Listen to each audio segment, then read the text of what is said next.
with our eyes and ears, we perceive but a small portion of our universe, the light and sound frequencies that our biological circuitry perceives and processes as fractional. And when you add space to that equation, it is infinitesimally small. It was understood that the human instrument would have its limitations, but like all things that are designed by our Creator, there are compensatory factors, which in this case is the human emotional system. Our emotions are what connect us to the broader universe and the energetics that radiate from First Source. When one lives a love-centered life, practicing the 6 art virtues to the best of their abilities, in the smallest nooks and crannies of their life, they unfold around themselves an antenna. This antenna is etheric. In other words, it exists in a state of energy that our eyes and ears do not detect, and is designed like a finely tuned instrument that both receives and transmits the radiations of the higher frequencies from First Source. So this antenna surrounds our human instrument, occupying the same space as our body, and yet because it's composed of light frequencies of a high nature, it's not bound to the reality and limitations of a third dimension, like our physical body, for instance. When our hearts are relaxed, loving and understanding, appreciative, trusting, the etheric antenna becomes receptive, like a flower opening its petals to the sun. If our heart is anxious or troubled or angry or tumultuous, the same antenna, similar to the way a sensitive plant closes its petals at sunset, passes into disorder, and its fine-grained connection to the higher frequency radiations of First Source are cut off or diminished.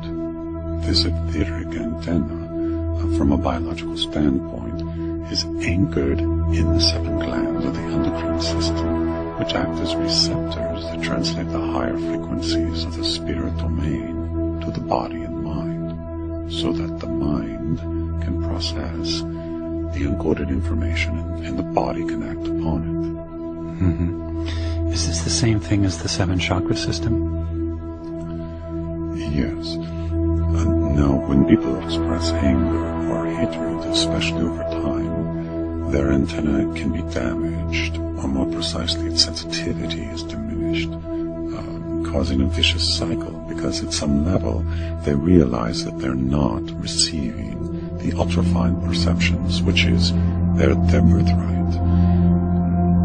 It is precisely these ultrafine perceptions that activate the individual. It's important to note that this antenna is never damaged from external emotions. In other words, negative emotions directed at you or others from an external source.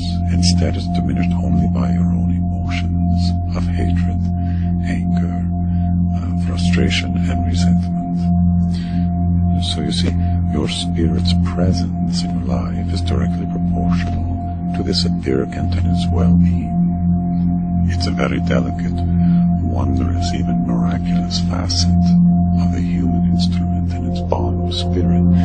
And as this antenna is unfurled, awakened, activated, strengthened, utilized, and secured, it broadcasts the incoming frequencies of light and sound, or the higher frequency radiations of First Source to the energetic field around you, bringing you a more complete awareness of the multidimensional world in which you live. Now, this luminous field that surrounds you is not an island anymore. As I said, the islands are rising up as a continent of consciousness, and this continent is the collective entity I spoke of earlier. So what is the activation then? The higher self, working in conjunction with spirit, is always the activator. It instructs the human instrument on the fundamental truths of the 6 art virtues even before the individual can read or speak. These are innate understandings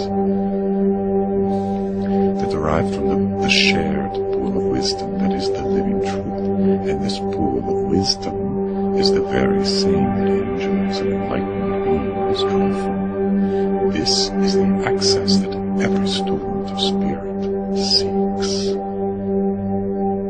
Once it is found, it becomes your own.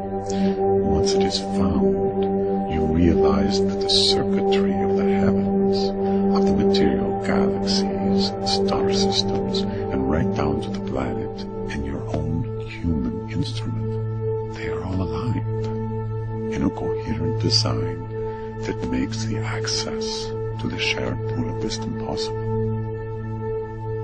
The only thing that you need to do is to activate the etheric antenna transmitter, which is another way of saying, listen to your heart, and then sustain and expand this activation by living a love-centered life.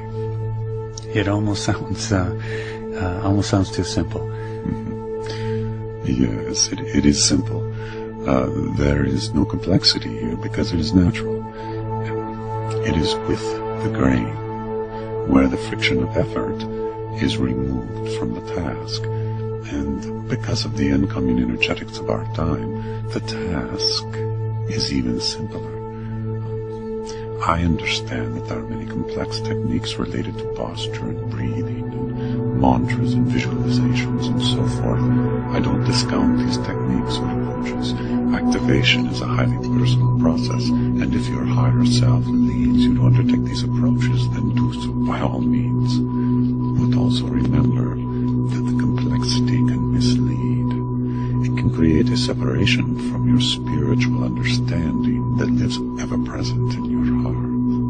What matters is not how much we know about the spiritual techniques of the so-called masters, or even how well we exercise this knowledge. What matters is our ability to love and to express this love into the finest grain realities in our life.